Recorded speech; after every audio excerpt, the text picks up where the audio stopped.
Gente, Amém. amém? Vocês estão bem? Sim. Tranquilos? Tô Espero que ótimo, vocês estejam muito bem. muito feliz. Muito feliz, né? Final de semana, segunda-feira maravilhosa, tudo deu certo. Foi nas conversas sobre isso aí, tá bom? Foi nas conversas. Vamos ver se você vai continuar feliz assim. Gente, nossa lição hoje, lição número 11, a gente vai falar sobre santidade integral. Vou pedir para a Lari emprestar a revista dela para Ingrid e para a Júlia, as duas dividem aí, e a Geia e a Lari dividem a revista aí, beleza? Hoje nossa lição 11, o tema da lição é santidade integral.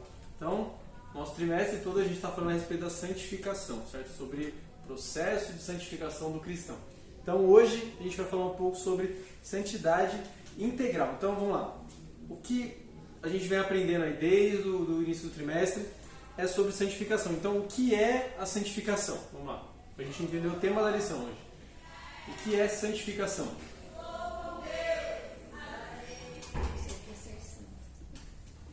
Oi? Você quer ser santo. Ser santo é ser separado, certo? Então, santificação é o processo De ser santo? de ser santo. É o processo, se ser santo é ser separado, santificação é o processo de separação. Então, quando nós dizemos assim, nós somos santos, não é porque nós somos perfeitos, mas porque nós nos separamos para Deus.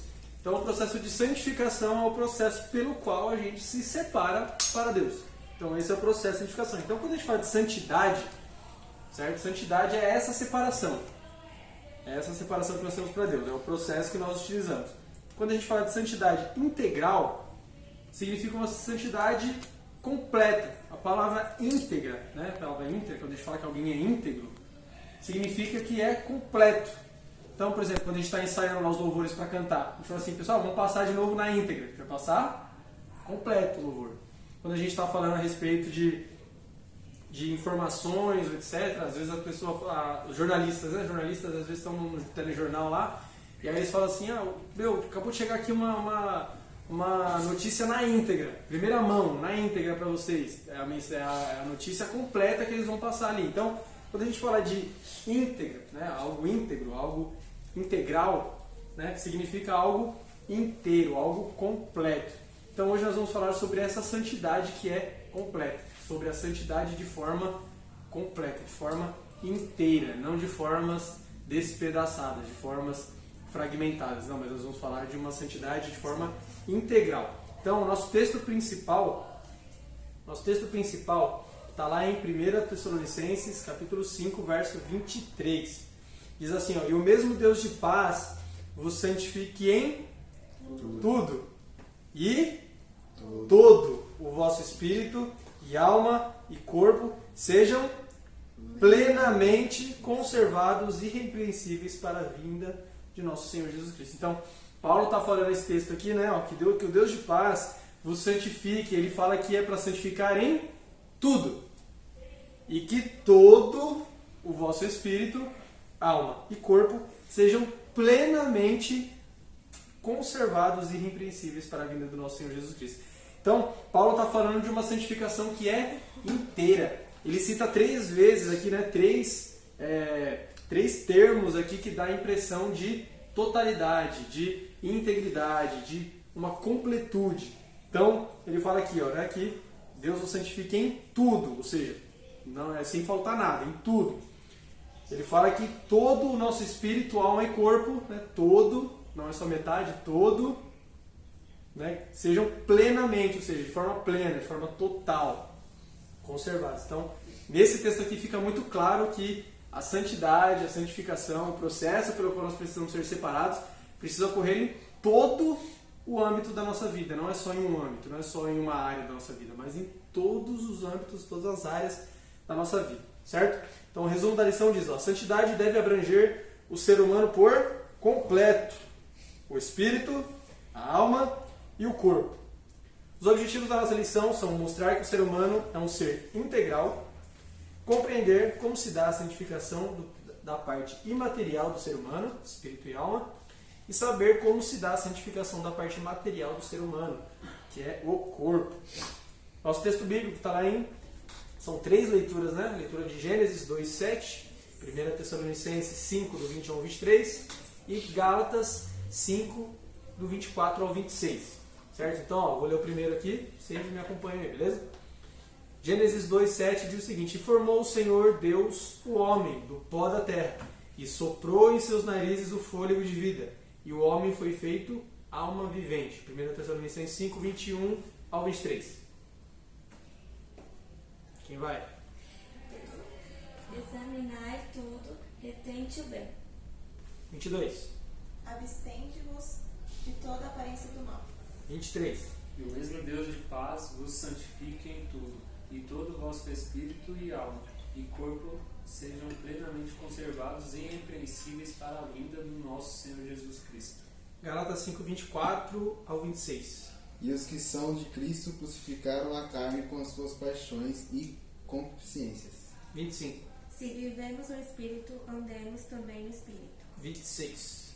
Não sejamos cobiçosos de vanglórias, irritando-nos uns aos outros, invejando-nos uns aos outros. Então, esses 3 textos aqui vão falar a respeito da questão da integridade do homem. A gente vai ver falando sobre alma, sobre corpo, sobre espírito, certo?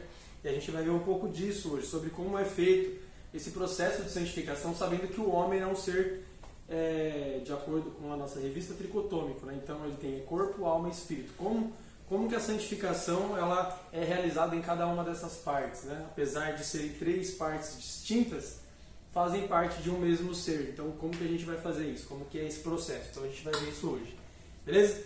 Nossa introdução diz o seguinte, ó, o texto de 1 Tessalonicenses 5, 23, apresenta o ser humano de forma integral, espírito, alma e corpo. Na lição deste domingo, dessa terça, né? Veremos a santificação, que a santificação também deve ser integral, abrangendo o ser humano em sua totalidade.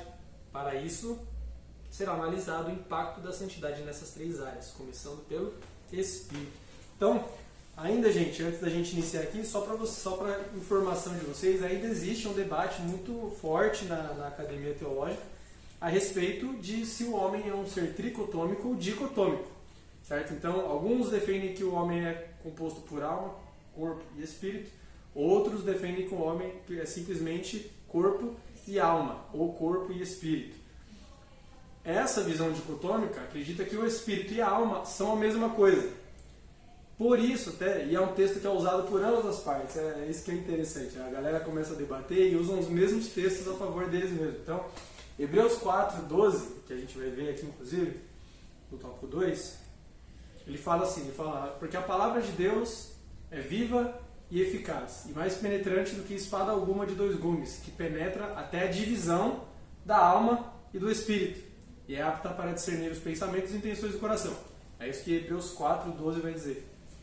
E aí, as pessoas que creem que existe alma, corpo e espírito, vão dizer que esse texto diz que existe isso, porque diz que a alma, né, diz que a espada de 2 gumes, que é a palavra, vai até a divisão da alma e do espírito. Então existe uma divisão entre os dois. Já quem acredita que existe apenas corpo e espírito, ou corpo e alma, e que alma e espírito são a mesma coisa, eles vão dizer que a intenção do texto é justamente essa, é mostrar que a palavra de Deus ela é tão poderosa que ela alcança onde é inalcançável e divide o que é indivisível. Por isso vai até a divisão da alma e do espírito, juntas e medulas, que é onde nada consegue alcançar, mas a palavra de Deus alcança. Então existe muito debate a respeito disso. Sinceramente, eu acho que a visão tricotômica de corpo, alma e espírito, ela se bagunça um pouco. Acho que algumas das vezes a gente fala de uma coisa pensando que é outra, e quando a gente fala de espírito, a gente consegue falar apenas de espírito, mas quando a gente vai falar de alma, a gente não consegue falar de alma sem espírito. A gente vai ver isso a respeito disso na lição. Então, é um debate que é muito acalorado hoje em dia, que existe ainda, né? E muitas pessoas acreditam aí de certas formas, né? Então, por exemplo, se a gente acredita que existe corpo, alma e espírito, quais são as atribuições de cada um? O corpo é o nosso corpo aqui, a nossa matéria, né? Carne, células, nervos, músculos, gordura, enfim, órgãos. É o nosso corpo. A nossa alma, a gente fala que a alma é a sede do nosso entendimento, das nossas emoções, né? E tudo mais. E o espírito é a nossa conexão com Deus. É isso que a gente geralmente fala quando a pessoa que acredita que existe corpo, alma e espírito ela define cada área dessa parte. Mas quando alguém aceita Jesus, por exemplo, a gente fala o quê? Que um espírito se rendeu ao Senhor? Não, a gente fala que uma alma se rendeu ao Senhor. Então a gente bagunça os papéis. A gente diz que a nossa alma é eterna, como o comentarista vai dizer aqui, que a alma e o espírito são eternos e que depois da morte elas ficam juntas. A Bíblia não fala nada a respeito disso. Mas é uma coisa que é preciso falar para dizer que existe uma divisão entre elas. Então, às vezes, a visão dicotômica é um pouco mais coerente em alguns pontos. Né? Em alguns textos também a gente vai ver Davi nos Salmos dizendo que alma e espírito é a mesma coisa e tudo mais. Então, existe um debate muito grande, só para vocês ficarem cientes disso. Existe um debate sobre se o homem é corpo e espírito, ou se é corpo, alma e espírito. Existe um debate muito grande sobre isso, mas isso pouco importa. A gente precisa entender que, falando a respeito da nossa lição, é que a santidade ela precisa ser integral. Então, o homem, hoje, ele é entendido, independente das duas visões, né? O homem é entendido como sendo um ser uno, completo. Se ele é composto de corpo, alma e espírito, se ele é composto de corpo e alma e espírito for a mesma coisa ou não, não importa. O importante é que, independente disso, o homem ele é um ser íntegro e a santidade precisa estar agindo na vida do homem de forma integral, de forma inteira, de forma completa, em sua totalidade, certo? Então, isso que a gente vai ver um pouco disso. E a revista vai tratar da visão tricotômica, né? A gente vai ver um pouco disso, mas, independente de qualquer coisa, a gente precisa entender que o homem é um ser uno, certo? O ser humano é um ser uno, que é completo. Então, a gente precisa falar a respeito da totalidade do homem. Essa é a intenção da aula de hoje.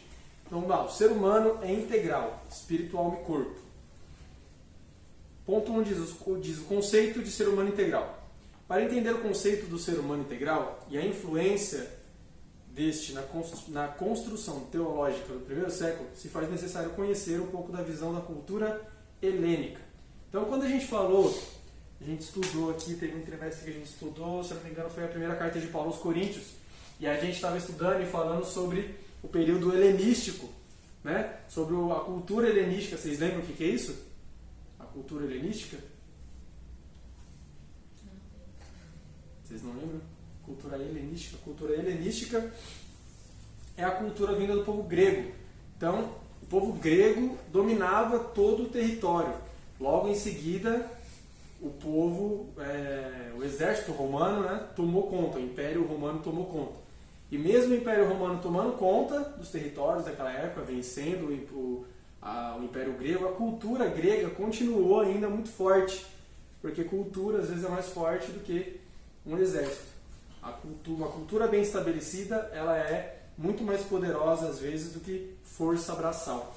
Então, o período helenístico foi o período que a Grécia, né, que o povo grego viveu e instituiu a cultura toda aquela região, né? Foi um período grande e eles conseguiram fundamentar muito bem essa cultura e por isso essa cultura ficou muito forte. Por isso que o Novo Testamento inteiro ele é escrito em grego, porque foi escrito debaixo de uma cultura helenística. Então, existiam algumas coisas, como a gente vê, por exemplo, na cultura brasileira. Né? A cultura brasileira acredita em várias coisas. Se a gente for ver a respeito da cultura brasileira, a gente tem nosso folclore, a gente tem, né, Mula Sem Cabeça, Saci Pererê, Negrinho do Pastor... do quê? Pastoreiro.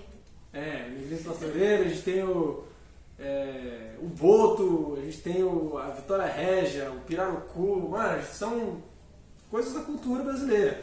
Então existem muitas coisas da cultura brasileira que as pessoas acreditam, superstições que as pessoas acreditam aqui na cultura brasileira. Então, por exemplo, antes, o que acontece?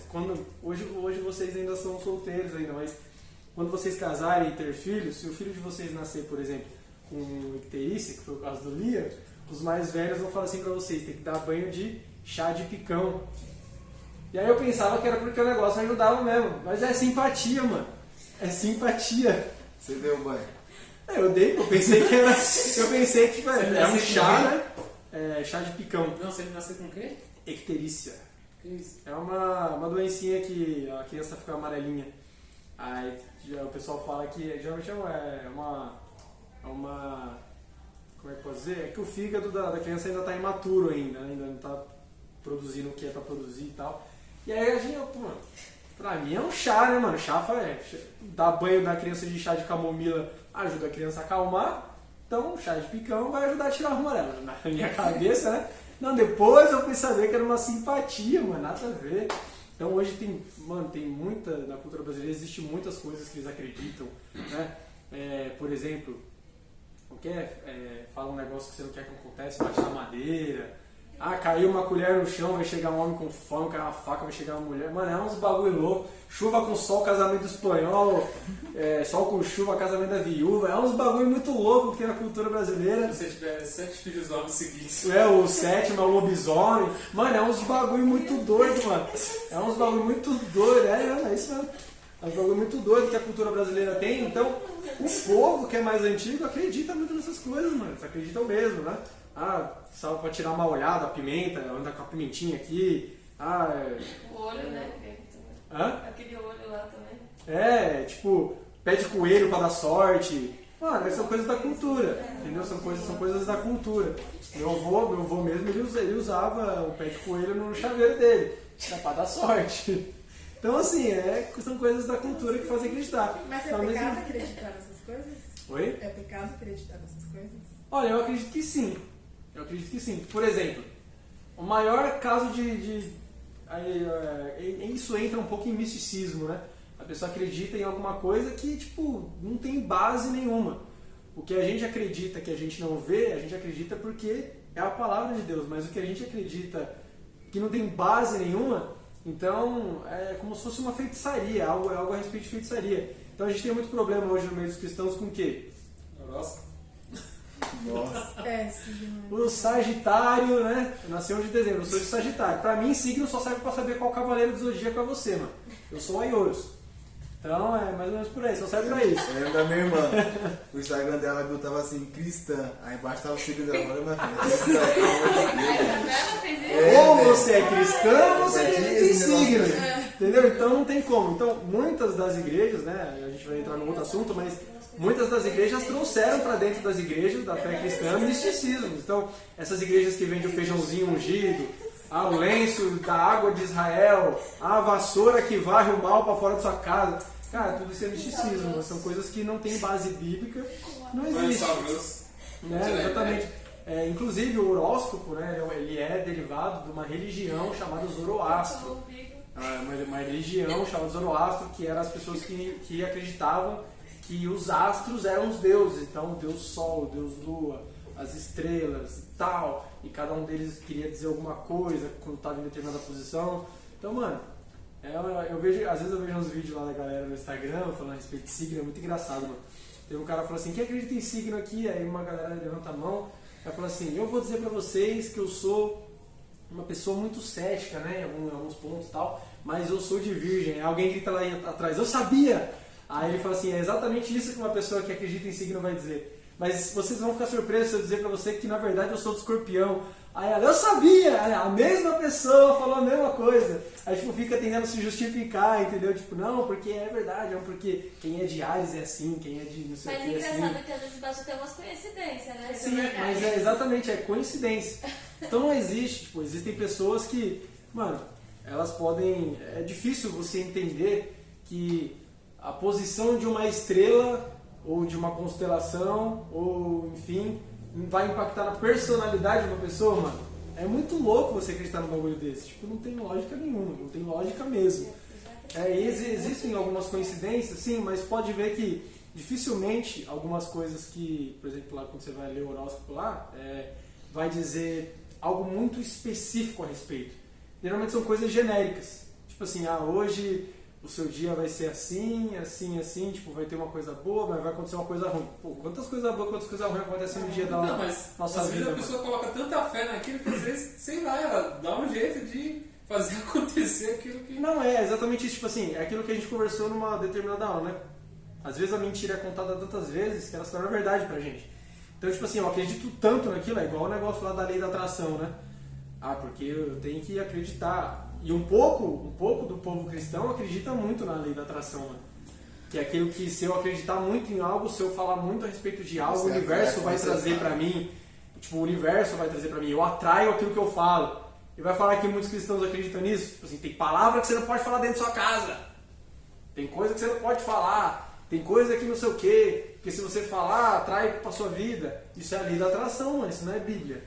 A Bíblia diz que na verdade a Bíblia nem fala que é palavra. A gente costuma usar o jargão, né? Os cristãos costumam usar o jargão de que a palavra tem poder. Isso que eu ia falar. Mas isso não está na Bíblia, velho.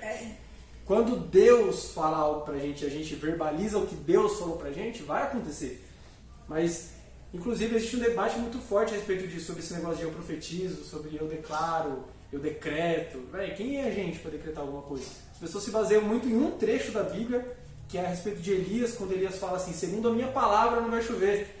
Só que elas esquecem o contexto da vida de Elias. Elias era um cara que ele era tão íntimo com Deus, que a vontade de Deus estava alinhada com a vontade dele. Então, ele sabia exatamente qual era a vontade de Deus, e por isso ele fala, segundo a minha palavra. E aí quando ele fala segundo a minha palavra, aquela também era a vontade de Deus. Era a vontade de Elias, mas a vontade de Deus estava sobre a vontade de Elias. Então, aquilo acontece, e às vezes as pessoas ficam, profetiza, não sei o que, blá, blá, blá. E às vezes as coisas não são bem assim. Então as pessoas às vezes mistificam muito o evangelho, partindo desse ponto. Então, isso, né, o povo traz muito disso. Se a gente for analisar, o cristianismo sofreu e sofre ainda muitas influências de muitas culturas, de muitas simpatias, né, de muitas coisas que existiam ou que pensavam que existiam para dentro da nossa religião. Então é uma coisa muito complicada hoje. Por isso que a gente tem que ficar muito atento no que a Bíblia diz. A gente precisa muito conhecer a palavra, porque quando a gente conhece a palavra, a gente não se deixa levar por certas coisas. Então, é um grande perigo que a gente tem hoje, porque a partir dessas coisas nascem heresias, nascem novas religiões, nasce um novo evangelho, e cada vez mais a gente vai acontecendo isso aí no mundo, né? No Brasil principalmente, que o povo parece que não sei, o povo não pode ver alguém falar alguma coisinha que já acredita, às vezes a fonte é a voz da cabeça de quem está falando e a pessoa não acredita, é verdade.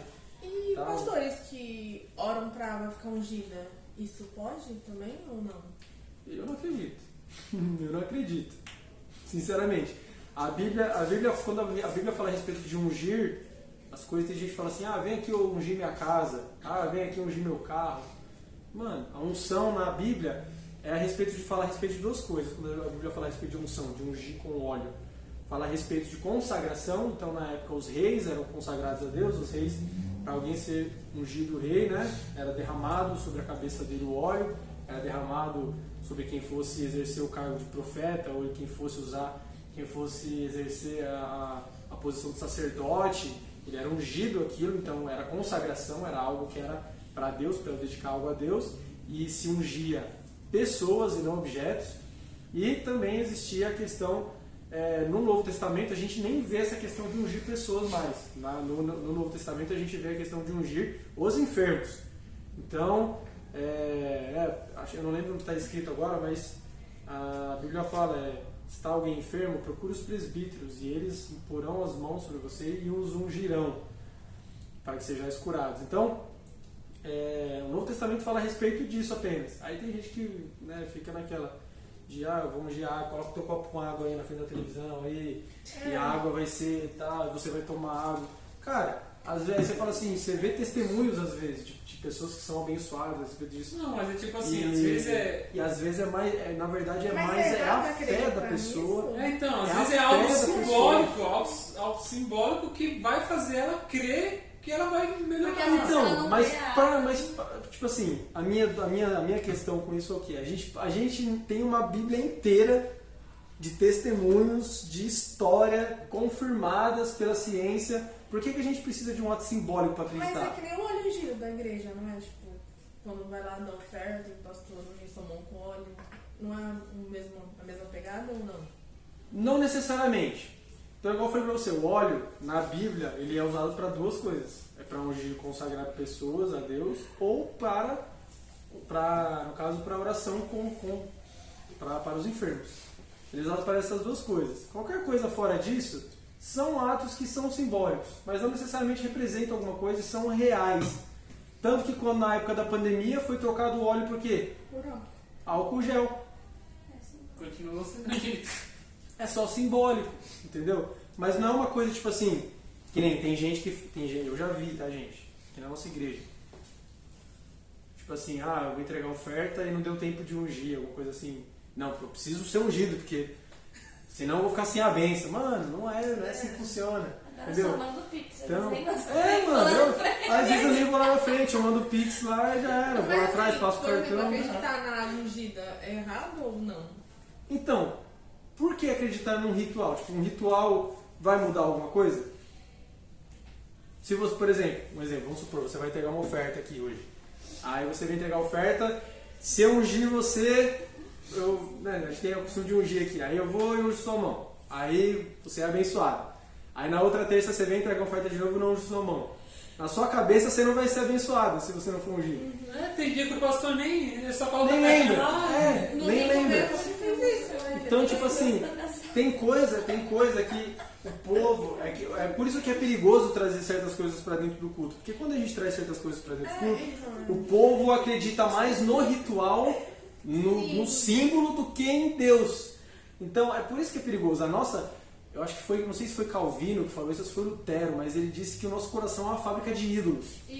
Então a gente começa a acreditar, a ter fé mais no ato do que no Deus. Porque o nosso cérebro, ele quer ver, entendeu? Exatamente. Ele quer ver, ele quer sentir, então, entendeu? é aquilo, às vezes acaba colocando fé no ato e não no Deus que faz.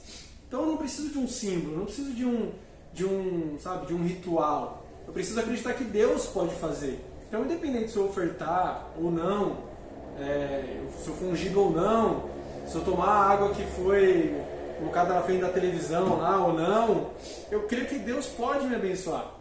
Então, assim, às vezes a gente vê testemunhos, né? A gente fala assim, mas tem testemunho de pessoas que tomaram água lá da televisão, não sei o que e tal, e a pessoa foi abençoada e não sei o que. Só que, às vezes, o que acontece? Deus recompensa a fé da pessoa, não é o ato. Não é o ato, exatamente, não é o ato, mas a sua fé em acreditar naquilo, em acreditar que Deus poderia fazer. E às vezes a pessoa coloca o poder no ato. É a mesma coisa. Por exemplo, algumas pessoas que são católicas, que oram para santos, né? Que eles entendem que os santos são os intercessores deles. Eles oram para os santos, eles fazem promessas para os santos, e algumas coisas se cumprem. Por que se cumprem? Porque Deus recompensa a fé delas.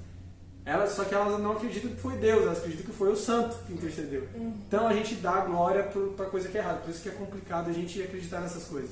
A gente ter isso como base.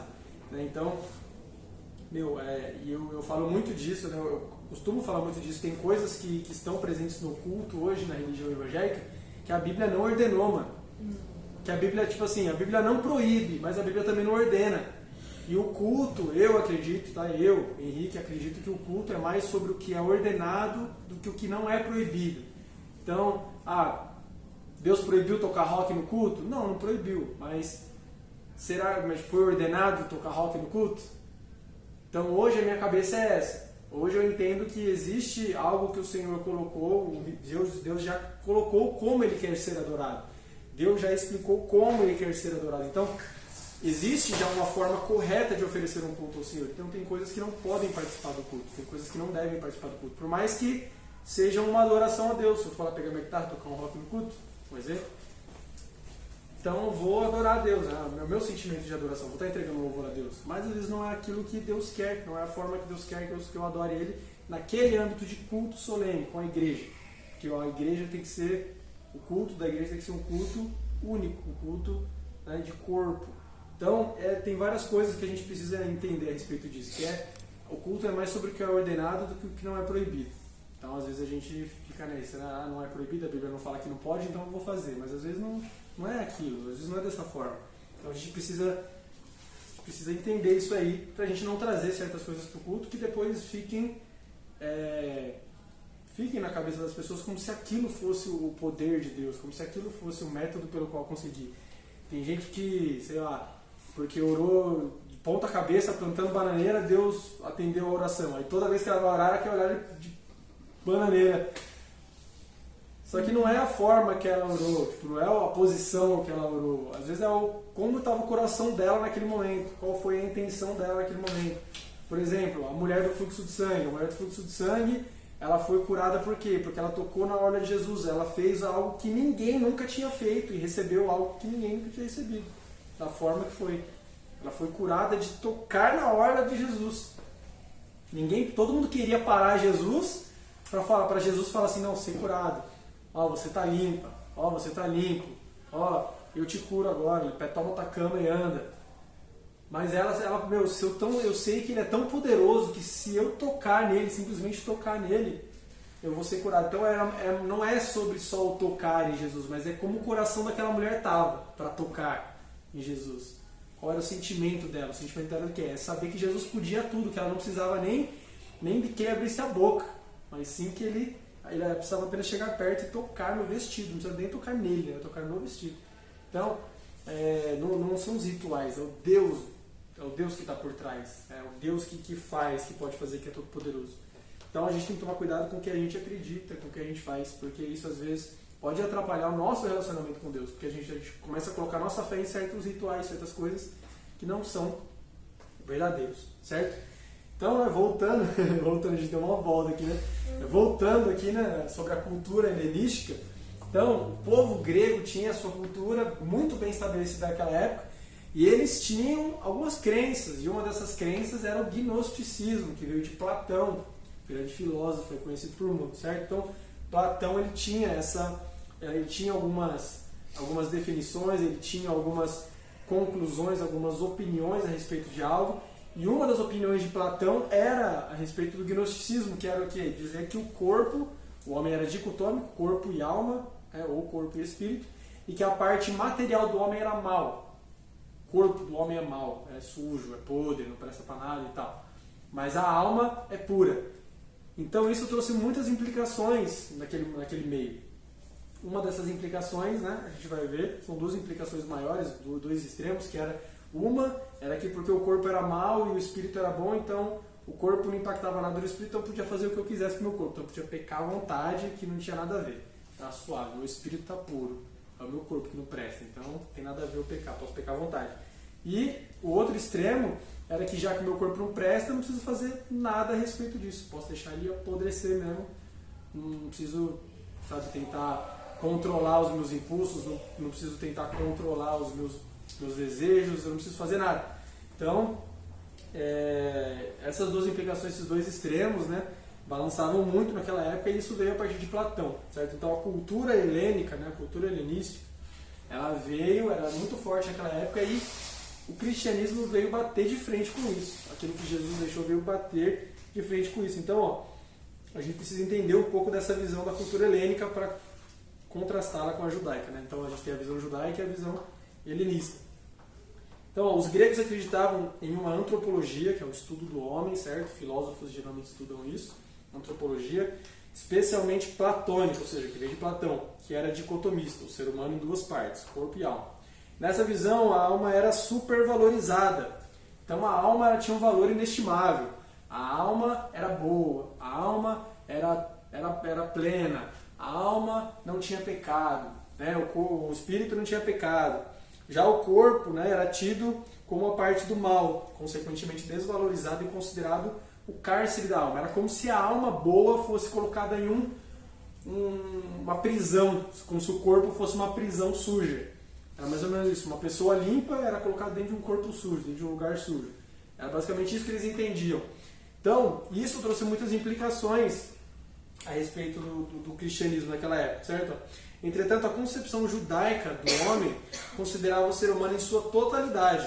Então, na Bíblia, a criação do homem é feita de forma integral. Gênesis 2:7 fala exatamente isso, né? Fala, e formou Deus o homem do pó da terra, está falando do corpo do homem, e soprou em seus narizes o fôlego de vida, que é o espírito, e o homem foi feito alma vivente. Então, Gênesis 2:7 vai dizer isso. A gente pode pegar aí um gancho dizendo que aqui nesse texto fala a respeito de corpo, alma e espírito, certo? Então, no Novo Testamento, por influência paulina, prevaleceu o ponto de vista judaico. O apóstolo Paulo, apesar de ser um conhecedor da cultura grega, assegurou aos crentes de Tessalônica que Deus vê o ser humano como um todo. Então, a gente precisa ter essa concepção. Independente do homem ser corpo e alma, ou ser corpo, alma e espírito, Deus enxerga o homem como um todo. Então, não adianta eu exercer a santidade, eu ter um processo de santificação no meu corpo e não ter com o meu espírito. Não adianta eu ter um processo de santificação no meu espírito e não ter com o meu corpo. Então eu preciso entender que Deus me olha como um todo. Deus ele não olha, ó, o espírito do Henrique tá bom, o corpo do Henrique tá bom. Não. Ele olha no todo. Como o Henrique está? O Henrique está se santificando, seja no corpo, na alma, no espírito, ele precisa estar se santificando, eu preciso estar me santificando. Então Deus olha o todo. Né? É basicamente quando você faz um bolo, você tem lá farinha, ovo, né? Você tem farinha, ovo, que mais? Leite. Farinha, ovo e leite, fazer um bolo. Também. Não se for um bolo judeu. Mas vamos lá, a gente tem lá os ingredientes. 3, 5, 6 ingredientes lá que a gente tem. E aí a gente termina o bolo. Você não come o bolo, você não fala assim, nossa, tipo assim, nossa, essa farinha aqui é muito gostosa. Tô sentindo o gosto da farinha. Não, você vê o bolo. Nossa, esse bolo está gostoso. Que é o todo. É a mesma coisa, de uma forma simples pra gente entender. Deus vê a gente como um todo. A gente é um bolo. A gente é um bolo. Mano, mas ó, eu dou esse tipo de exemplo porque são exemplos fáceis de entender, mano.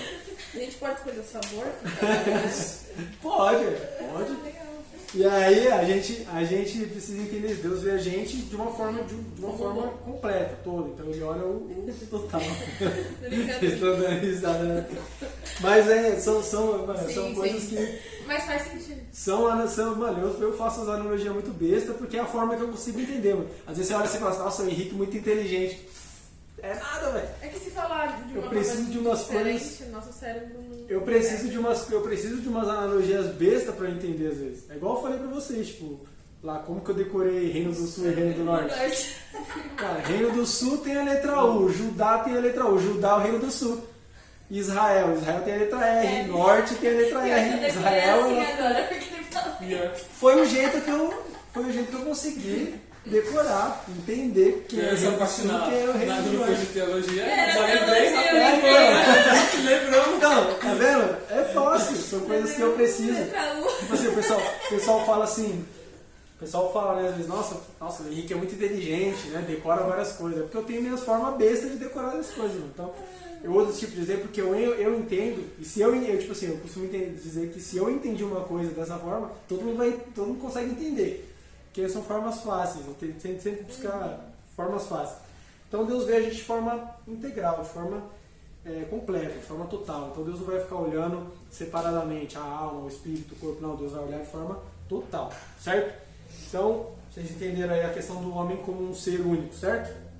Corpo, alma, espírito, mais apenas um. Subtópico 2 aí. Corpo, a parte material do ser humano. Alguma dúvida até aqui, pessoal? Deus também era Como é que é? Deus, ele é trino. Não, Deus não, Jesus. Ah, Jesus? Uma boa pergunta, hein, mano? Uma boa pergunta, hein? Cara, como Jesus como Deus, a gente tem um grande dilema em Jesus, né, mano? Porque Jesus, ao mesmo tempo que ele era igual a nós, ele era muito diferente de nós. Jesus, ele tinha uma natureza que era a junção de duas naturezas. Então, mano, eu não vou me arriscar a responder pra você não, né? Na moral. Pra eu não cometer heresia. Hoje eu saio feliz daqui, hoje, ó. Essa pergunta é boa. Eu vou pesquisar isso aí, mano. O Kelvin também é inteligente. Mano, essa daí veio bom, hein? Ele acabou de realizar um sonho. Nossa, hoje eu vou sair daqui, hoje é a melhor aula que eu já dei na vida, mano. Manda lá no grupo hoje. Hoje foi o dia, chegou o dia. Chegou. 14 Ó, de quantos anos março. que eu tô dando aula na escola bíblica? Deixa eu ver, desde 2020. Ó, 3 anos dando aula na escola bíblica pra chegar esse dia, hein? Olha aí. Não vou me arriscar a responder, mas porque Jesus realmente é um ponto fora da curva, né, mano? Jesus, ele ao mesmo tempo que ele é igual, é diferente. Então, cara, não sei o que os teólogos dizem a respeito, mas vou pesquisar. Boa, muito boa. Mais alguma dúvida? De boa? Vamos lá então. O corpo, a parte material do ser humano. A dicotomia dos gnósticos, por influência do pensamento grego, defendia que a matéria era má e distinta do espírito, ou seja, era diferente, considerada a parte boa. A doutrina gnóstica, com base nesse pensamento dualista, provocava 2 tipos de comportamentos errôneos. O primeiro, levava as pessoas a fazerem o que bem entendessem com seu corpo, uma vez que a crença era de que não afetava o espírito. O segundo comportamento era o inverso, já que o corpo era matéria má, melhor não fazer nada com ele para mortificá-lo. Portanto, 2 extremos, onde o primeiro comportamento pecava pelo excesso e o segundo por falta. Então, é interessante a gente entender que o dualismo, né, o gnosticismo tratava de um algo extremo, porque Deus nunca trabalha no extremo. Deus ele não é extremo. Deus ele é equilíbrio. E ele nos manda ser equilibrados. Ele fala pra gente, ó, sedes moderados em toda a vossa forma de viver. A gente precisa ser moderado em tudo. Por quê? Porque se a gente pende ao extremismo em algum momento, a gente vai perder o intelecto, a gente perde a noção, o senso, a gente perde o bom senso, né? Então a gente pode ver isso aí, por exemplo, pela política. É algo muito fácil a gente ver as pessoas perdendo o bom senso na política. Por quê? Porque elas se bandeiam por um extremo, elas nunca olham o centro. Elas não conseguem entender o equilíbrio, elas não conseguem entender que a esquerda tem coisas que são boas a serem realizadas e não conseguem entender que a direita também tem coisas que são boas para serem realizadas. Então, pelo contrário, se a pessoa é de direita, a esquerda é toda ruim, nada presta, nada funciona. Quem é de esquerda, a direita é tudo ruim, nada presta, nada funciona. Então, as pessoas são muito extremas. As pessoas são muito extremas. Então, a gente precisa entender que Deus não trabalha no extremo. Deus trabalha sempre em equilíbrio. Então, por isso que a gente precisa entender que o gnosticismo já foi descartado logo no primeiro século, certo? Por conta dessa questão que eram dois extremos muito diferentes, muito opostos, né? Um extremo levava o corpo a pecar e o outro levava a não fazer nada. Então, você tinha um extremo muito grande aí. Então, Deus sempre trabalha no equilíbrio. A gente precisa ser equilibrado. O Novo Testamento demonstra que tanto os judeus como os judeus cristãos e os cristãos gentios defendiam a preservação do corpo em santidade, evitando os pecados contra ele. O corpo humano é o lugar de habitação do Espírito. O corpo, sem o Espírito, e a alma é morto. Então, no Novo Testamento a gente vai conseguir ver isso. No Novo Testamento a gente vai conseguir ver que, olha, ele fala 3 grupos de pessoas aqui, ó, os judeus, certo? Os judeus cristãos e os cristãos gentios. Vocês sabem a diferença desses 3? Os judeus cristãos e cristãos gentios. Vocês sabem a diferença desses 3? Judeus, né, do povo de Judá, da onde é o povo de Israel, judeus. Eles são os judeus que acreditavam na Torá, mas que não se converteram a Cristo, eram judeus. Eles seguiam a religião judaica. Judeus cristãos são aqueles que eram judeus, mas que criam em Jesus Cristo como Messias. E os cristãos gentios eram os cristãos que não eram judeus, que eram de qualquer outra etnia, de qualquer outro povo, certo? Então, esses são os 3 grupos aí, eles defendiam a preservação do corpo, que independente da matéria ser má, né, que a gente precisava cuidar do corpo também, preservar o corpo, fazendo o quê? Evitando os pecados. Por quê? Porque a gente não vai conseguir parar de pecar, mano. A gente não vai conseguir parar de pecar, mas a gente pode evitar cometer pecado. Por isso que a Bíblia diz o quê? Nesse mesmo texto aqui, de 2 Tessalonicenses, 1 Tessalonicenses, que Paulo fala, né, no verso 21, Paulo fala, examinai tudo e retende o bem. No verso 2 fala, abstende-vos de toda aparência do mal. Fujam da aparência do mal. Porque a gente não vai conseguir sempre não pecar, mas quanto mais a gente fugir do mal, menos chance a gente tem de pecar. Então, é a mesma coisa, um jogador de futebol, se ele ficar tentando, o cara pega a bola no meio da área, no meio do campo e chuta. Quanto mais chute ele tiver, uma hora ele vai acertar, mano. Ele vai ter mais chance de acertar. Da mesma forma, quanto mais expostos ao pecado nós estivermos, mais chances de pecar nós temos. Por isso que a gente precisa o quê? Evitar o pecado. E não só evitar o pecado, mas evitar situações que nos façam pecar. Certo? Então, esses 3 grupos de cristãos defendiam que nós tínhamos que preservar o corpo em santidade, evitando os pecados contra ele. O corpo humano é o lugar de habitação do Espírito, do nosso Espírito e também do Espírito de Deus. O corpo sem o Espírito e a alma é morto. Então, não adianta termos um corpo saudável, mas não termos alma e espírito voltados a Deus. Certo? Alguma dúvida? De boas? Sobre o tópico 3, alma e espírito, a parte espiritual do ser humano. Tanto no Antigo Testamento como no Novo, temos textos que distinguem bem a parte imaterial do ser humano, alma e espírito. Dentre outros textos, aqui ele vai falar alguns textos que fazem a divisão, né, de alma e espírito. Mas, igual eu falei para vocês, o debate é muito grande. Então, dentre outros textos antigos, temos o profeta Isaías. O profeta Isaías faz uma afirmação que destaca a alma e o espírito. Na minha versão NVT não fala nada de alma nem de espírito, mano, é diferente. Dentre outros textos do Novo Testamento, pode ser destacada a adoração de Maria, né, lá em Lucas 1, e o versículo de Hebreus, que é Hebreus 4 e 12, que foi o que eu falei para vocês, né? Que a espada dos gumes lá, que fala de Deus eficaz, mais penetrante que a espada dos gumes e tal. Então, é um versículo que é usado pelos dois pontos. O espírito humano foi gerado a partir do Criador. Nele o ser humano tem consciência de Deus e das coisas espirituais e tem conexão com as realidades divina e espiritual. Enquanto a alma é a sede da personalidade, lugar dos sentimentos, pensamentos e decisões. É o que eu falei para vocês, eles sabem separar as áreas. Tanto o espírito quanto a alma são eternos e se mantêm unidos após a morte. Quem falou isso? Não tem na Bíblia. A gente não pode afirmar uma coisa dessa. Os dois permanecem unidos após a morte. A gente não sabe, mano. Então, assim, são coisas que às vezes fazem a tricotomia ser um pouco bagunçada. Porque a gente precisa criar algumas coisas para falar que é real. E a gente não tem a devida certeza daquilo. Então a Bíblia em nenhum momento diz que o espírito e a alma vão ficar unidos após a morte. A Bíblia não diz isso de forma alguma. O cristão deve cuidar das partes do ser como um todo. Certo? De boa? Tópico 2 aí, a santidade do espírito e da alma. Então, como é feito aí a parte né, como que é a santificação do espírito? Não, aí, Mas tem o certo a se acreditar se os dois é junto ou separado? não é um assunto, como eu posso dizer, um assunto secundário. Na teologia a gente tem dois campos, né? A gente tem as doutrinas centrais da fé e a gente tem as doutrinas secundárias da fé. Então as doutrinas centrais da fé é aquilo que a gente precisa acreditar para ser cristão. Se a gente não acreditar nisso, a gente não é cristão.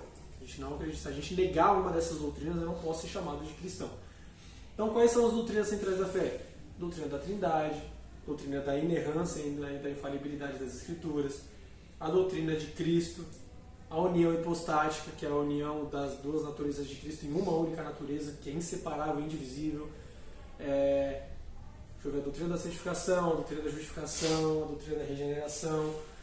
Enfim, são várias doutrinas que são centrais da fé que eu não posso negar. Eu não posso negar a Trindade, eu não posso negar que Deus é trino. Se eu negar que Deus é trino, por mais que não exista a palavra Trindade na Bíblia, mas o princípio da Trindade está em toda a Bíblia. Então eu não posso negar a Trindade. Se eu negar que Jesus, se eu negar a ressurreição de Cristo, não posso negar isso. Então, isso são coisas que eu não posso negar. E existem as doutrinas secundárias da fé também. As doutrinas secundárias da fé são doutrinas que eu posso não ter uma opinião formada a respeito, que isso não vai impactar no meu relacionamento com Deus, isso não vai impactar na minha fé. Então, por exemplo, a gente tem o quê? Soteriologia, que é o estudo da salvação. Então tem uns que acreditam que Deus determinou quem seria salvo desde a fundação do mundo e quem seria condenado, que é o calvinismo. Outros acreditam no arminianismo, que Deus dá a liberdade de escolha para você escolher se vai ou não vai e tal. Outros, aí a gente tem a doutrina da escatologia. A escatologia, que é o estudo do fim dos tempos. Uns acreditam que Jesus vai arrebatar a igreja antes da tribulação, outros no meio da tribulação, outros depois da tribulação. Então, acho que são ótimos. Então, assim, não tem certo e errado. Por quê? Porque são assuntos que são, digamos que são nebulosos na Bíblia. Que a Bíblia não dá um veredito final. Então, abre-se interpretações para várias visões diferentes. Então, não existe um certo e um errado nessas posições. Da mesma forma é isso. A forma como eu me enxergo, se é corpo ou alma, ou se é corpo, alma e espírito, não faz muita diferença, porque a forma que Deus me enxerga é como um todo. Então, se eu fosse em 3 partes, em 2 partes, em 5 partes, Deus me enxerga como um todo. Eu preciso cuidar dessas partes inteiras para que Deus me enxergue de uma forma boa. Mas parece ser mais fácil acreditar na tricotomia, né? Por causa desse versículo aqui de 1 Tessalonicenses 5:23, que fala: e o mesmo Deus Pai nos santifica em tudo, em todo o nosso espírito, alma e corpo, sejam plenamente conservados e irrepreensíveis para a vida do nosso Senhor Jesus Cristo. Então, mas da mesma forma que tem esse texto aqui falando de corpo, alma e espírito, tem outros textos também que dão a entender que alma e espírito é a mesma coisa. Então a gente precisa. Por isso que é um debate. Não, mas não depende da tradução. Tem que Também. puxar lá no original para tentar ver se então, aí se quando realmente é e ou tipo, alma barra Exato. espírito. Ou se é alma ou espírito. O problema é que no grego não existe algumas palavras que existem no brasileiro, no português.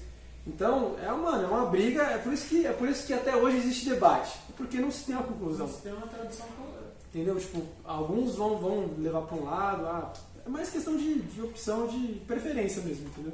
Eu prefiro acreditar que é corpo, alma e espírito. Eu prefiro acreditar que é só corpo e alma. Sabe? Não faz muita diferença. No fim das contas, não tem muita diferença. Na prática não tem diferença. Tem diferença na teoria.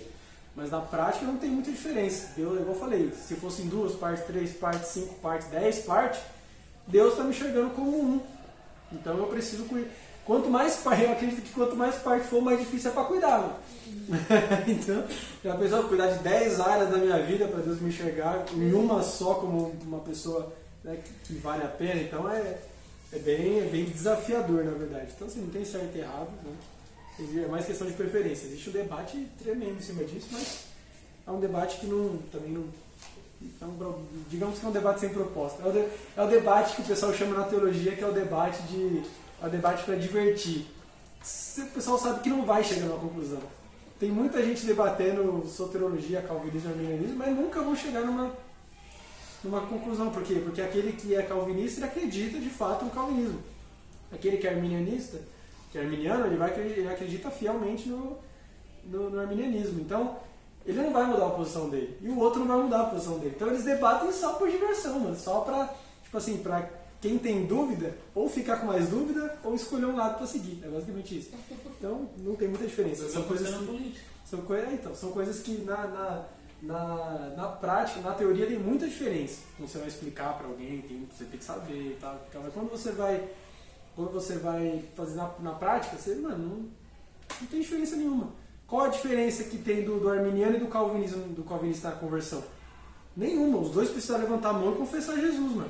Agora, quando a gente vai tentar explicar como que aconteceu isso, se foi Deus que foi lá e manifestou a graça irresistível para ele, ou se Deus foi lá e deu a opção dele escolher ou não, aí é outros 500. Mas o ato, a prática é a mesma. Todo mundo precisa levantar a mão e falar assim: eu reconheço Jesus como o único e suficiente Salvador. Eu quero voltar para Jesus, eu quero fazer parte do corpo de Cristo. Então, na prática, influencia muito pouco. É muito mais na teoria mesmo, é mais um debate. Então, basicamente isso. Então, vamos lá. A santidade do espírito e da alma. Sobre o tópico 1. Jesus morreu na cruz para resgatar o ser humano de forma integral. Cristo morreu na cruz para resgatar o ser humano em sua totalidade. O pensamento dualista grego levava as pessoas a não acreditarem na ressurreição do corpo. Então, isso era uma coisa da cultura grega daquela época, certo? Que eles não acreditavam na ressurreição. Por quê? Porque o corpo era mau. Então, se o corpo era mau, era ruim, se o corpo era uma prisão da alma, não fazia sentido ressuscitar um corpo que seria mau. Então eles não acreditavam na ressurreição. Por isso que Paulo várias vezes entrou em debates com os gregos, né, nas cidades gregas, Filipe, Corinto, essas cidades que tinham uma cultura grega muito forte. Paulo entrou várias vezes em debates, em atritos muito acalorados por conta da ressurreição, porque eles não acreditavam. Eles não acreditavam na ressurreição. Então Paulo, várias vezes, foi um cara que debateu com essa galera a respeito disso. Então eles não acreditavam na ressurreição do corpo. Por isso os crentes de Corinto tiveram dúvidas em relação à ressurreição pregada por Paulo. Então o apóstolo assegurou: se esperamos Cristo só nessa vida, somos os mais miseráveis de todos os homens. Então Paulo está dizendo o quê? Se a gente só pode esperar por Cristo nessa vida que morreu, acabou, então, mano, é mais ou menos assim, nossa fé não serve de nada. Se a nossa fé não servisse para algo que seria eterno, para algo além dessa vida terrena, então nossa fé não serve de nada. Então, era Paulo provando, mostrando que existia algo a mais, provando o ato da ressurreição, que da mesma forma que Jesus ressuscitou em corpo, né, da mesma forma nós ressuscitaríamos também. Então, ele reafirma a fé na ressurreição de Jesus. Cristo ressuscitou em corpo, alma e espírito. Aqui o comentarista diz isso aqui, né? E eu não vou arriscar. O cara é teólogo formado, né? Então vai nas ideias dele aí. Aqui, ó. Cristo ressuscitou em corpo, alma e espírito, tanto que as pessoas o reconheceram depois de sua ressurreição, como por exemplo Tomé, que queria ver as marcas dos pregos nas mãos de Jesus e a ferida profunda do seu lado. E aí também existe diferenças, né? Porque não necessariamente as pessoas o reconheceram. Quando Jesus ressuscita, ele aparece primeiramente para 2 discípulos no caminho de Emaús, né? E esses 2 não reconhecem ele. Ele anda do lado dos caras, ele conversa com os caras e eles não reconhecem Jesus. Só depois, quando ele está lá ministrando eles, quando ele parte o pão, é que eles conhecem Jesus. Isso fala muito de comunhão, né? Fala muito da forma que Jesus... Mas por que será que estava muito diferente? Né? Então, o texto vai dizer... O texto fala que... como é que o texto fala? O texto fala que quando Jesus partiu o pão, caíram-lhe as escamas dos olhos. Era como se eles tivessem perdido a fé e estivessem cegos, não conseguissem ver Jesus. Era mais ou menos isso. Então, existem controvérsias a respeito de as pessoas reconheceram ele. Quando Jesus chega no cenáculo, realmente, né, ele chega, atravessa a parede, né? Quem já assistiu X-Men, Evolution aqui, Alice Negra, Jesus chega lá, atravessa a parede, fala paz, salve. Jesus fala salve, vocês estão ligados, né? Salve, parças. Jesus chega lá e fala, paz seja convosco. E aí, mano, então a galera reconhece ele. O cara entende que era Jesus. Eu acho que ia ser mais legal ter nascido naquela época. Hã? Eu acho que teria sido mais legal ter nascido naquela época. Então, mano, as pessoas reconheceram Jesus. Então, Jesus ressuscitou num corpo glorificado. O corpo que Jesus ressuscitou é o mesmo corpo que nós vamos ter quando formos ressuscitados. Quando formos arrebatados, de repente. Mas né? é a mesma coisa que reencarnação ou não? Não. Não. Reencarnação é você nascer num outro corpo. Você vai ressuscitar no seu mesmo corpo. Só que ele vai ser transformado num corpo sem defeito. Num corpo que não vai ser corruptível, não Mas vai será ter que doença. vai ser a mesma coisa? Provavelmente, só que sem defeitos. Então, assim, Pode quem é ser careca careca. vai ter cabelo. Você fala que quem é gordo Ai, não vai ser gordo. Eu não vou ter. Pra quem vai ser gordo, eu não vai vou ser precisar usar magro, óculos. Mas é isso que ele fala. Quem é calvo vai ter cabelo? Vai ter cabelo. Da hora. Não, Roger Guedes tá. Mas E aí, mano, então, tipo assim, vai um corpo sem defeitos. Então, quem tem problemas de articulação, por exemplo, não vai bom. ter. Quem tiver problema na coluna, pino na coluna, não vai ter mais. não, Glória. Cara, é tipo, tudo mais ou menos essa pegada. Quem tem nanismo, né? Os anõezinhos lá, não vão Vai ter. ser alto. São Vão coisas crescer. que. Vai ser todo mundo Crianças com paralisia cerebral, com hidrocefalia, pessoas com, sabe, crianças que nasceram com deficiência, síndrome de Down, serão pessoas perfeitas. Então nós teremos um corpo incorruptível, Mas um vai corpo ser que todo não mundo tem igual? corrupção. Não, igual não. Assim, Você vai ser você, mas você vai ser você sem Tipo defeito. assim, o Cássio vai estar bonito. Aí você forçou, cara, aí é difícil, Ele né? já é Mas o queixo dele vai ser arrumado. Aí, esse é o exemplo. o Esse é o nariz exemplo. também, né? Então, meu, a gente vai, né, nascer, vai ser a lindo. gente vai ser ressuscitado. Amiga, não é não. A gente vai... Ele vai tirar sua cegueira também. Ele é filho de Deus, todos nós. Ainda bem que ele é o fongoleiro, né? A gente vai ser ressuscitado num corpo glorificado, então num corpo sem defeito, num corpo sem corrupção, sem doença, sem cansaço. Ai, Mano, vai ser uma delícia, mano. sem Tá ansiedade, doido? ai, que legal. É, mano, sem nada. Então nós vamos ter, um corpo glorificado. A reencarnação, né? O que o pessoal fala a respeito de reencarnação é que quando você morre, você vai para um plano. Vai É o tomar espiritismo, né? Fala isso. Mas não tem na Bíblia. Não. precisa fazer nada. Você morre, aí você vai pro plano, aí lá você passa Então, por tipo, sua purgatório. alma, aí vai pra outro corpo. É, tipo isso. Na reencarnação, né, o que os espíritas pregam, você morre, aí você vai para um plano, aí você passa por um processo. Então, mas sua alma vai pra esse plano. Sua alma vai para um plano, aí você passa por tipo, um purgatório para pagar seus pecados, aí você se arrepende, aí você vai para um plano melhor, aí você vai para um plano melhor, pro plano melhor, até que você é chamado para reencarnar de novo. Aí você reencarna num outro corpo, sei lá, você nasceu no Brasil na primeira vez, agora você vai nascer lá no Japão, lá. É outra pegada, tipo, depois de séculos, às vezes, depois de... Isso aí tem muito dentro do negócio que o pessoal fala de alma gêmea, de alma gêmea. E eles Minha falam alma que a gêmea. gente tipo, vê toda a nossa vida né, como vai ser, então vocês podem ser pobres, sofrer, entendeu? É, uns bagulho muito louco, mano. Eles falam isso. É uma doideira doida. Quem vai escolher ser pobre e pegar o Casal, busão? acreditar nisso, será? Cara, não sei, acho que é as experiências, né, Porque, mano? assim, é muito... E conhecer as pessoas de lembrar? Eu acredito que sim. Você acha que a gente vai lembrar um do outro? Eu no acredito céu? que sim.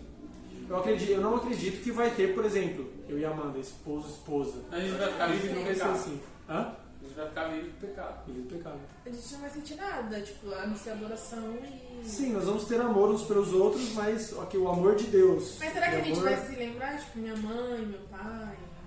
Quem tiver lá, no caso, né? Não sei, velho, sinceramente. Tipo assim, porque é muita memória, Eu acho né? que você vai lembrar que você conheceu aquela pessoa, mas não o que ela era. Até, eu acho que até pode lembrar, assim. Porque assim, Mas senão você a não gente vai ficaria ter, mas triste, você não vai né? ter Quem não aquela. ficou, Exatamente. Quem não subiu com a É gente, uma dúvida, né? é uma dúvida muito Porque, recorrente assim, que o pessoal é- debate. Porque, tipo assim, se você for lembrar, tipo, pô, minha mãe tá aqui, mas meu pai. Meu pai foi pensar. Cadê? Caramba, tipo, meu pai tá aqui, mas minha mãe, meu avô, minha avó, sabe? Então, tipo, é um bagulho que, assim, a Bíblia dá a entender que nós vamos reconhecer, né? Que nós vamos nos reconhecer. Mas não diz até que ponto. Ah, sim. Até que ponto nós vamos lembrar da nossa vida na Terra? Até que ponto nós vamos lembrar de certas coisas que a gente passou aqui, sabe? Porque a Bíblia diz que como que é? A Bíblia diz que Jesus, né, que Ele enxugará dos nossos olhos toda a lágrima, e tudo que aconteceu aqui, as coisas velhas vão ter passado, mano. Tudo, sabe? Tudo se fez novo, vai ser um novo momento, vai ser uma nova história. As coisas terrenas se passaram, agora não existem mais. Então, é como se a gente, sei lá, nascesse de novo mesmo, sabe? Então não dá pra saber até que ponto. Isso Jesus vai dar um novo nome pra gente. Vai. Qual será que é? Isso vai ser um novo nome. E assim, Tem um louvor, né, que fala isso aí. Tem um nome. quando a gente, tipo, quando for, vai ter o julgamento mesmo, tipo, Deus vai sentar com cada um, vai passar nosso pecado lá na No terra. telão. Deus vai chegar. Anjo fulano de tal, traz o PowerPoint do Henrique aí, vamos ver. Vamos ver o PowerPoint do Henrique, passa aí. Calma aí, deixa o Windows carregar aqui rapidão. Henrique, tantos anos morando. Você falou mal do Seu primeiro pecado foi matar o gato do vizinho, sei lá. Ai, meu Deus. Mano, nós teremos o julgamento.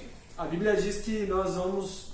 A Bíblia diz que toda língua confessará que Jesus Cristo é o Senhor, todo joelho se dobrará perante Ele para reconhecer o Senhor dele. E o que acontece? Só que nós teremos julgamentos diferentes.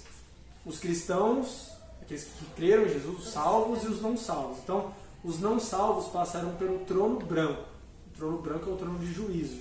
Deus vai derramar juízo sobre essas pessoas. Mas aí ele Já vai determinar se a pessoa vai pro céu ou não? Ou... Não, o trono branco é para juízo. Aqueles que já pra estão julgar condenados.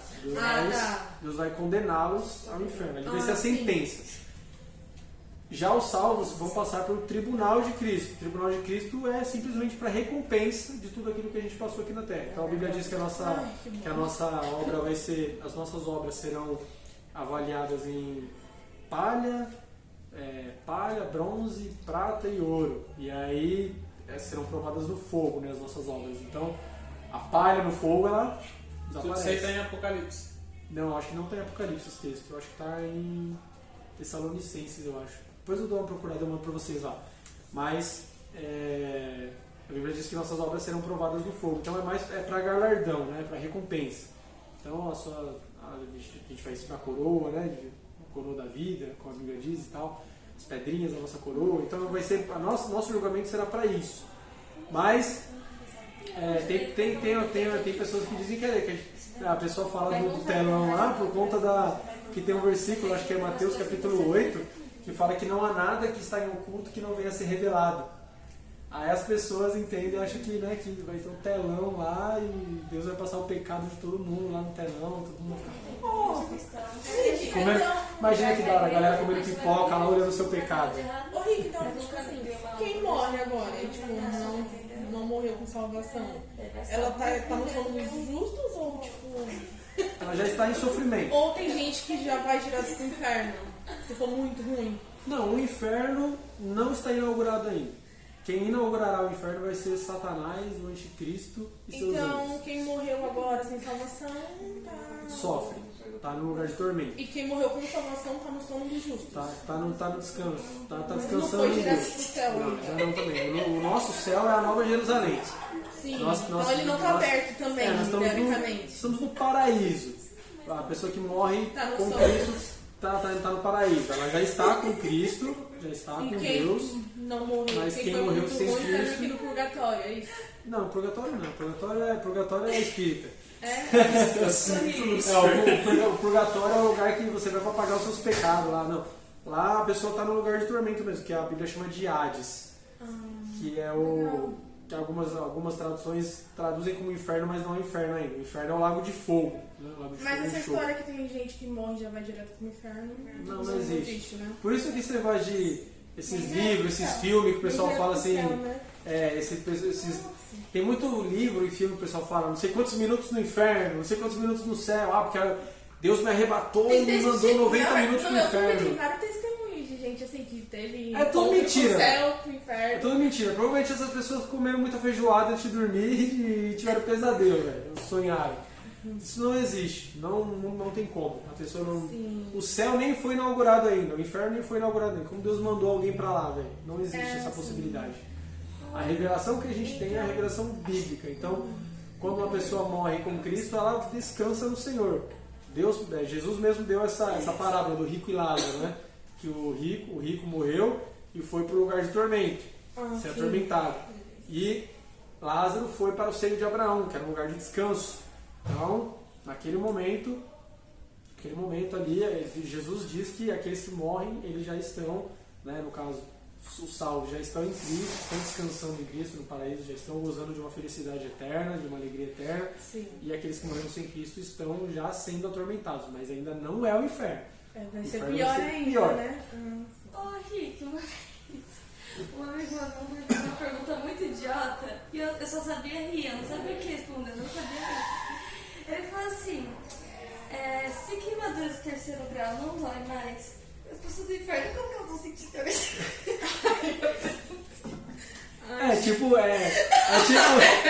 É tipo a galera falando que. Chocada, hein, É tipo o pessoal falando que Banguela não vai pro inferno, né? Porque no inferno vai ter pranto e ranger de dentes. Então Banguela não vai pro inferno. Gente.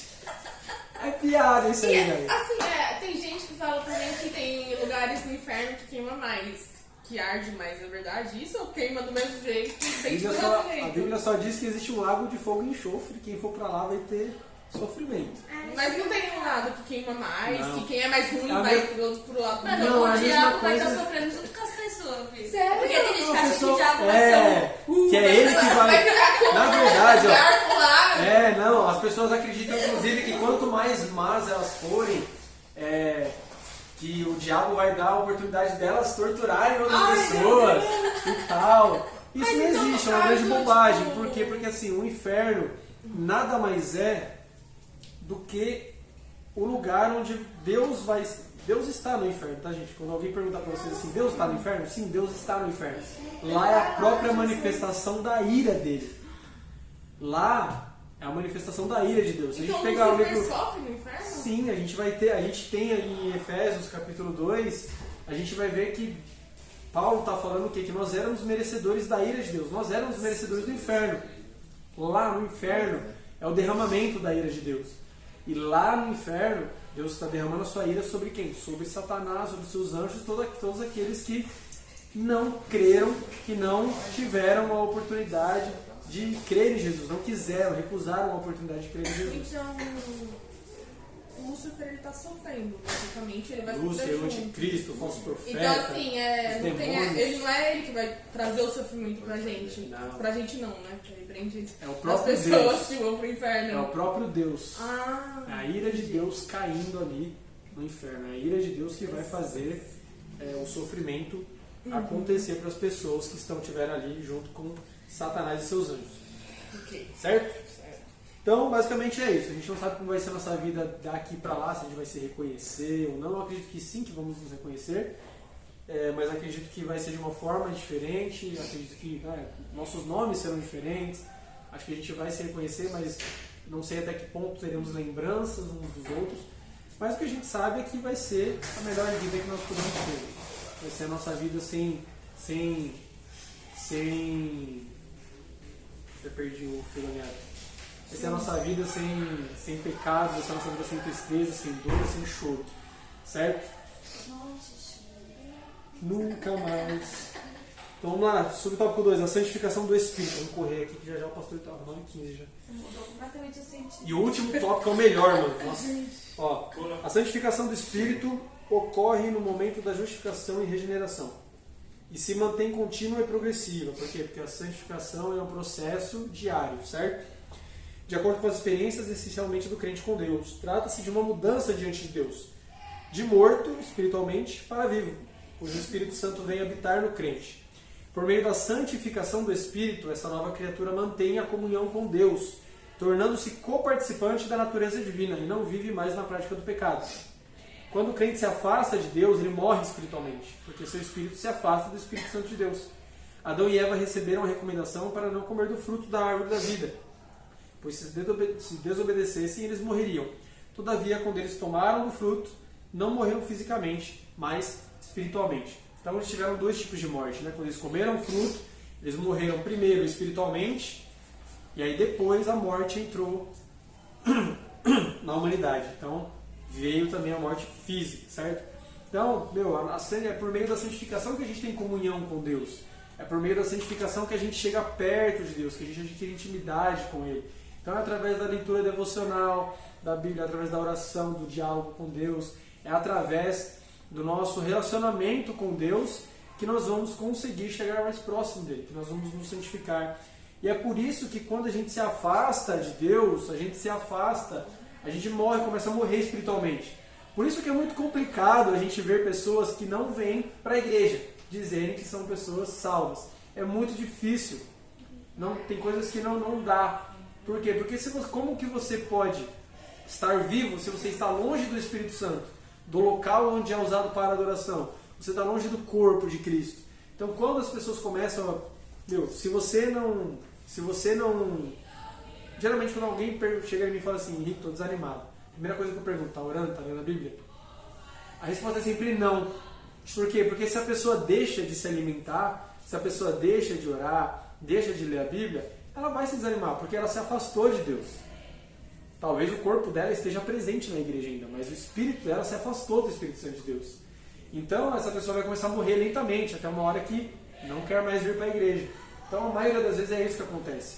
Por isso que a santificação do nosso espírito é importante, certo? A santificação da alma. A santificação da alma também está diretamente ligada à palavra de Deus. Quando o crente ouve e cumpre a palavra de Deus, seu espírito e alma são fortalecidos. Na justificação e santificações iniciais, o pecado é perdoado e removido. Todavia, a velha natureza continua presente e luta constantemente para sobrepor o intelecto, emoções e vontades que são vivenciados por meio da alma. À medida que vamos tendo mais comunhão com Deus, Ele vai limpando o nosso interior e curando as nossas emoções. Então aqui ele vai falar da santificação da alma, mas ele não consegue falar da santificação da alma sem falar do Espírito junto. É isso que eu ia falar. Porque, eu acredito na dicotomia, velho. Eu sou dicotômico, eu acredito que é corpo e alma e espírito é a mesma coisa. Então é difícil você falar só da alma, porque a alma não tem conexão nenhuma com Deus. A alma em si não tem conexão nenhuma com Deus. Mas, quando a gente fala de espírito e alma, como sendo um só, apenas termos diferentes, então a gente consegue levar para um outro diálogo, certo? Então, tópico 3 aí, ó. Santidade do corpo. Dominando a concupiscência da carne. A concupiscência da carne, no sentido etimológico, tem a sua origem do latim, concupiscens, e significa o que tem um desejo forte, o que tem um forte desejo. Por isso que a gente fala que concupiscência é desejo desenfreado, um desejo que não tem freio, é um desejo tão forte que não tem freio nele. Isso é concupiscência. Então a concupiscência da carne é a falta do domínio sobre os nossos desejos carnais, sobre os prazeres carnais. João adverte o cristão a vigiar e buscar o controle, e não se deixar dominar pela natureza humana, caída e pecaminosa. Algumas pessoas atribuem suas imoralidades à ação de Satanás, mas o apóstolo Tiago deixa bem claro que as pessoas cometem pecados motivados pela própria concupiscência. Então Tiago fala assim, vocês reclamam que são tentados por Deus, mas Deus não tenta ninguém. Nós acabamos de passar por um trimestre sobre tentação também, né? Então a gente falou sobre isso. Tentação, cara, tentação é feita por quê? Vem da onde as tentações? Vem do nosso desejo carnal, vem da nossa natureza caída. É daqui que vem as tentações. Então, mano, tem crente que cai em pecado e aí fala assim, porque o diabo, mano, não é o diabo. Às vezes o diabo tá quieto na dele lá, mano. Você caiu porque você quis. Não é ser advogado do diabo, mas tem crente falando que é o diabo, culpando o diabo por coisas que é desvio de caráter, mano. É questão de caráter. Então, não adianta culpar o diabo. A gente precisa entender as nossas imoralidades, entender os nossos pecados, entender os nossos desejos carnais e entender que a gente precisa fugir deles, ter domínio sobre eles. É por isso que o Espírito Santo, um do fruto do Espírito, né, uma parte do fruto do Espírito é o domínio próprio. É a temperança, é a gente ter equilíbrio, é ter o domínio sobre os nossos desejos. É só o Espírito Santo que pode dar isso pra gente, só Ele. Então, nós somos tentados pelos nossos próprios desejos, certo? Dominando a concupiscência dos olhos. Lá em João, na 1 João 2, ele vai falar exatamente isso, né? 2,15, ele diz assim: não ameis o mundo, nem o que no mundo há, porque aquele que ama o mundo, o amor do Pai não está nele. Porque no mundo há a concupiscência da carne, a concupiscência dos olhos e a soberba da vida. E isso não vem do Pai, mas do mundo. Então, é esses 3 tópicos aqui que a gente está falando. Concupiscência da carne, a gente acabou de falar, certo? Aí, dominando a concupiscência dos olhos. Os olhos são considerados as janelas da alma. Se controlados e conduzidos pelos interesses egoístas, podem levar o ser humano a uma cobiça desenfreada, cometendo toda sorte de torpeza. Tomemos como exemplo Davi. Ele estava no terraço quando avistou uma mulher se banhando. Aquele olhar fez com que ele cometesse um adultério, depois um homicídio. Então, tudo começou com o olhar de Davi. Tem como que você fala, começa aqui, desce, começa no coração, sobe para a mente e a gente pratica. Então, a gente precisa tomar cuidado com isso. Lá em Mateus 6:22, Jesus vai falar que os olhos, se os olhos forem bons, todo o corpo vai ser bom. Mas se os olhos não forem bons, então a nossa luz será apenas escuridão. É isso que Cristo fala. Então a gente precisa tomar cuidado com a concupiscência dos olhos, o desejo, a cobiça, aquilo que eu olho e que eu desejo. Aonde eu estou colocando os meus olhos? Onde eu estou colocando os meus olhos, aquilo que eu estou absorvendo para a minha vida. Porque o que eu olho e eu desejo é alimento para dentro do meu corpo. Então, se meus olhos forem bons, olharem coisas boas, então meu corpo vai ser bom. Mas se os meus olhos olharem para coisas más, para coisas ruins, cobiçando o que não é meu, fazendo o que não é certo, então aquilo vai me trazer ruína e me fazer pecar, certo? Assim como foi com Davi. E 3, dominando a soberba da vida. A soberba da vida é a ostentação pretensiosa. Riqueza, poder, inteligência, status social, carro, entre outros. Algumas pessoas querem a todo custo fama, dinheiro e prestígio.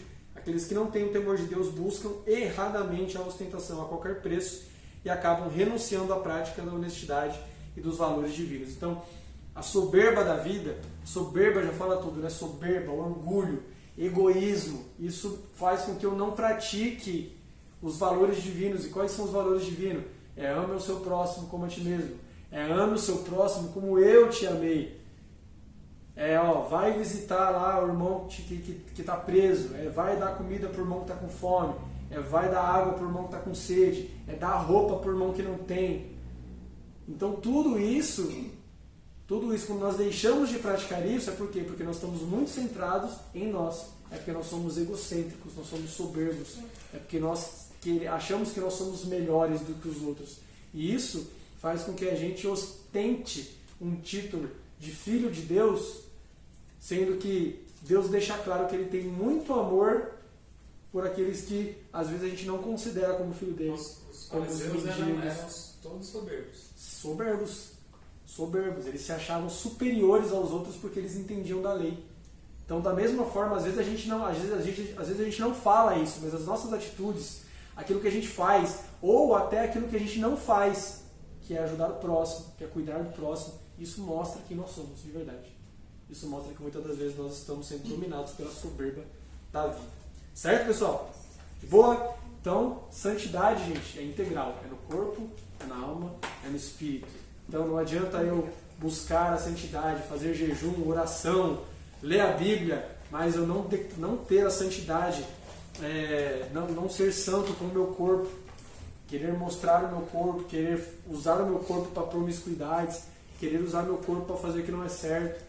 Não adianta também eu me vestir muito bem, eu ser uma pessoa de terninho e gravata para dizer que sou santo, mas o meu interior, a minha mente é impura, o meu olhar é impuro. Então a gente precisa ser santo de uma forma íntegra, inteira. Certo? Beleza? Vamos lá? Pra mim, o pastor já deve estar dando frio. Deve estar caindo os cabelos. Você tinha que dar tchau pro pessoal daqui, ó. Tchau, pessoal. Deus abençoe aí, é nóis.